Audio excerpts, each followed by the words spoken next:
bribed history itself to erase their name.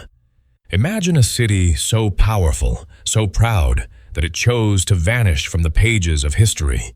But why would anyone want to be forgotten? Chapter 1. A city that vanished. Imagine a city so prosperous, so vibrant, that it once stood as a beacon of culture and power. Nestled in a fertile valley between winding rivers and rolling hills, this city thrived for centuries, its streets bustling with merchants, artisans, and scholars. Its walls were adorned with intricate carvings, its marketplaces filled with exotic goods from distant lands, and its libraries rumored to hold knowledge that rivaled the greatest empires of the ancient world. At its height, the city was more than just a collection of buildings. It was a hub of politics, trade, and art. Its influence stretched far beyond its walls, shaping regional alliances and drawing the attention of kings and conquerors alike.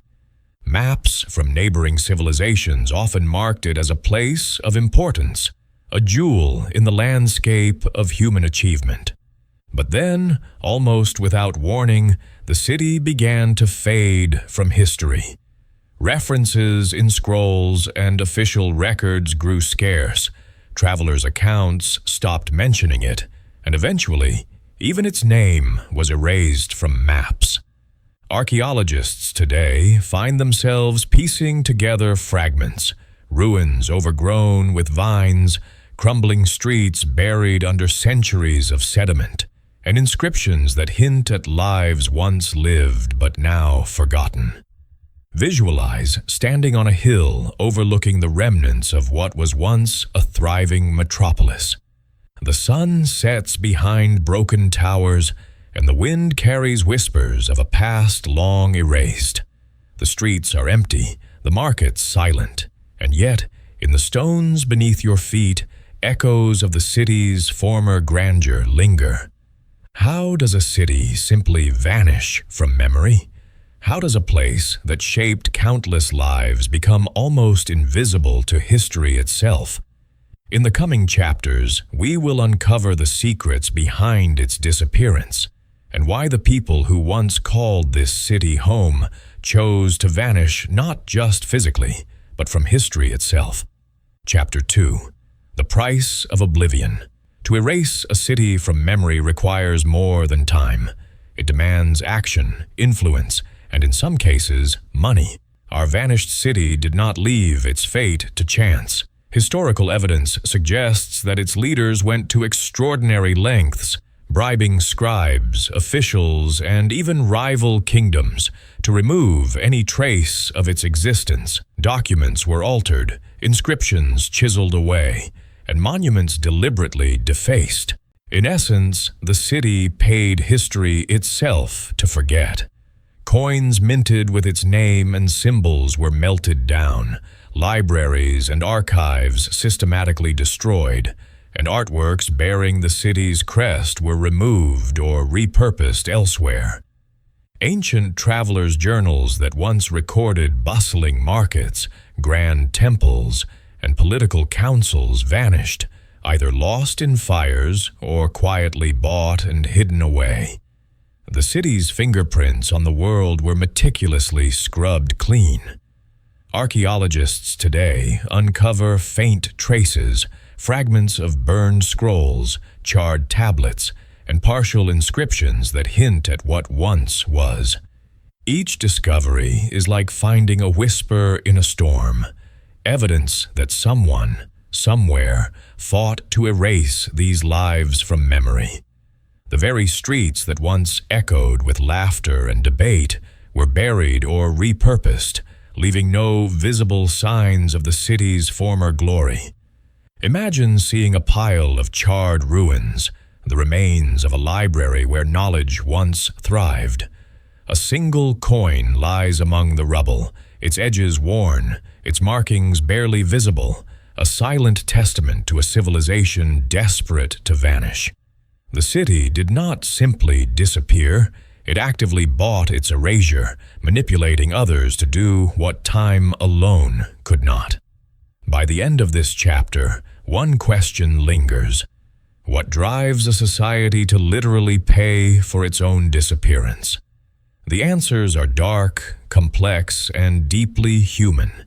And in the next chapter, we will explore the motivations behind this extraordinary act of self-erasure. Chapter 3. The Dark Motivation. Why would a city choose to erase itself from history? The answer lies in fear, shame, and the ruthless calculations of survival. Political betrayal had long plagued the city. Powerful factions within its walls vied for control, plotting coups and alliances with neighboring powers. The ruling council, fearing internal rebellion or assassination, may have concluded that vanishing entirely was safer than risking exposure. External threats added to the pressure. Invasions loomed on the horizon, and punitive forces from rival kingdoms had a reputation for cruelty. Leaders worried that surrender could mean destruction, mass executions, or exile. By removing themselves from maps, chronicles, and trade routes, the city attempted a radical defense, erasing itself before anyone else could. Yet the motivations were not purely political. Religious and cultural factors played a shadowy role. Some scholars suggest that the city's citizens may have believed they were cursed or dishonored, perhaps through scandal, heresy, or catastrophic events interpreted as divine punishment. To survive spiritually and socially, they may have decided the only solution was collective self-erasure, a city-wide confession written in stone and then obliterated from memory. Visualize the drama. Council chambers lit by flickering torches, heated debates over the city's fate, citizens hurriedly fleeing with valuables and sacred scrolls, fires consuming archives and temples. The city's decision was deliberate, a mix of desperation and calculated strategy. Every act, every burned document, every hidden artifact was part of a plan to vanish. This chapter shows that forgetting was not passive. It was active, intentional, and deeply human. Political ambition, fear of conquest, and cultural shame intertwined to produce a city willing to pay the ultimate price: invisibility. In the next chapter, we will uncover what traces survived despite this painstaking effort, the faint echoes that history could not completely silence. Chapter 4. Traces Left Behind. Even the most determined efforts to vanish cannot erase every trace. Despite the city's meticulous attempts to buy oblivion, fragments of its existence survived, hidden in plain sight. Overgrown ruins, scattered artifacts, and partial inscriptions offer tantalizing clues. Archaeologists and historians slowly piece together these remnants, reconstructing a city that once seemed lost forever. Walking through the ruins today, one can almost imagine the bustle of its streets. Crumbling walls hint at the scale of the city's architecture, while faded carvings on stone temples reveal glimpses of the people's beliefs and daily life. Coins, half buried in dirt, carry symbols and names that survived centuries of erasure, providing critical evidence of trade networks and political authority. Even ancient rumors recorded in the texts of neighboring civilizations give context to events the city tried to hide.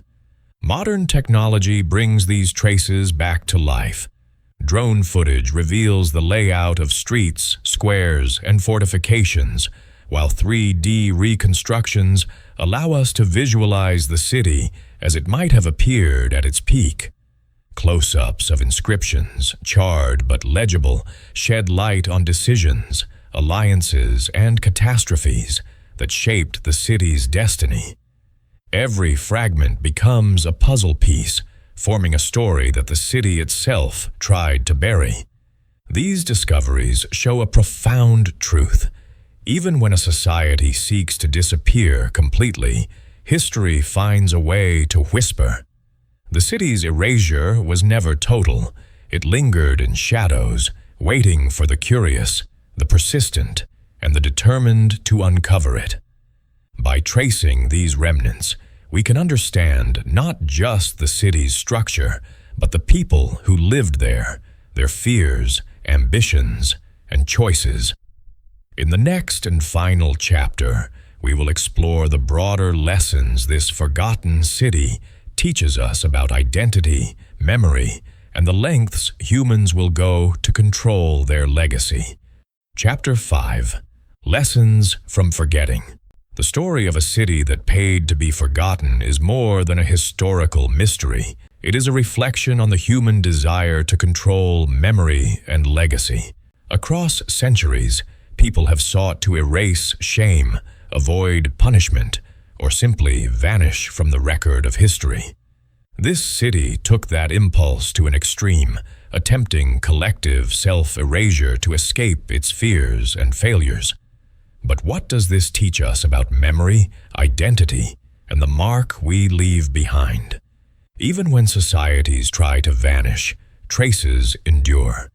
Artifacts, ruins, and stories survive, reminding us that memory cannot be fully controlled. The effort to disappear often highlights the very existence and significance that one seeks to hide. In erasing themselves, the citizens of this lost city unintentionally left a haunting echo, a legacy of absence that continues to fascinate us today. We can see parallels in our own lives, the names we leave behind, the actions recorded in digital footprints, the stories we tell or fail to tell about ourselves. History has a way of preserving fragments of what we might prefer forgotten. The city's attempt to buy oblivion ultimately reminds us that identity and legacy are not entirely ours to command. Visualize this final scene. Streets swallowed by shadows, crumbling walls fading into dust, and sunlight glinting off broken mosaics. Fading images of the city's past merge with drifting dust, suggesting that even in disappearance, something remains. And so, the whispered lesson lingers. Even when you try to vanish, the world remembers in whispers. If you've been captivated by the mystery of the city that chose to disappear, don't forget to subscribe to Midnight Empire for more stories of forgotten worlds, hidden secrets, and the histories that almost slipped away. Join us and step into the shadows of the past, where history hides its deepest secrets.